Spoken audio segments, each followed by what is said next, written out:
I'm Rich Carroll. This local news is a service of Flagler County's Toyota dealer, Beaver Toyota, here to wow you. A fourth teen has been charged in the case involving the attack and robbery of a special needs teen, and as we hear from John Arking, Flagler County's top cop is not at all happy with how state juvenile officials responded. 3 teens were arrested and charged last week following an investigation into the robbery and battery of a special needs woman who police say was threatened with a knife and a stun gun before being attacked and having her cell phone stolen. But after learning that the suspect's friends and relatives were harassing her in an attempt to persuade her to drop the charges, detectives with the Flagler County Sheriff's Office began to investigate a 15-year-old girl they say continually berated the victim over Facebook Messenger for 5 days, despite the victim repeatedly asking her to stop. After arresting the teen and charging her with harassing a victim, a first-degree felony, she was turned over to the Department of Juvenile Justice in Daytona Beach, which then released her to her parent. That prompted Flagler County Sheriff Rick Staley to call out a system he says is broken. Slap on the wrist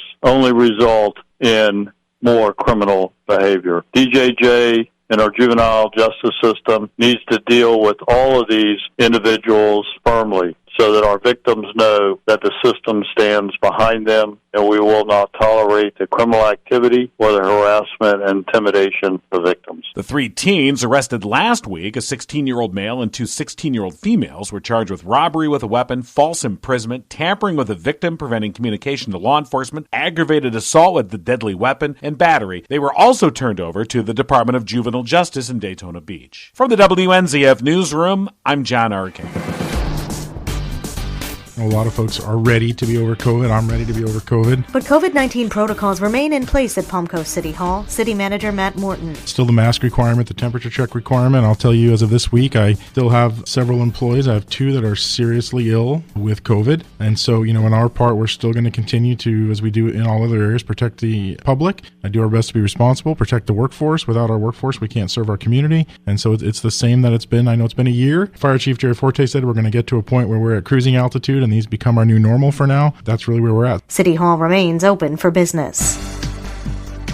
The Palm Coast Community Center is getting some recognition. Karen Johnson has the story. The Palm Coast Community Center is the recipient of LEED certification at the silver level for the design and construction of the facility. The LEED, Leadership in Energy and Environmental Design rating system developed by the U.S. Green Building Council, is the world-leading green building project and performance management system that delivers a comprehensive framework for green building design, construction, operations, and performance. Brad West, Senior Communications Officer for the City of Palm Coast, says a well-deserved plaque will be displayed in the building. The city was rated on a variety of different building features, such as sustainable sites, water efficiency, energy and atmosphere, materials and resources, and others.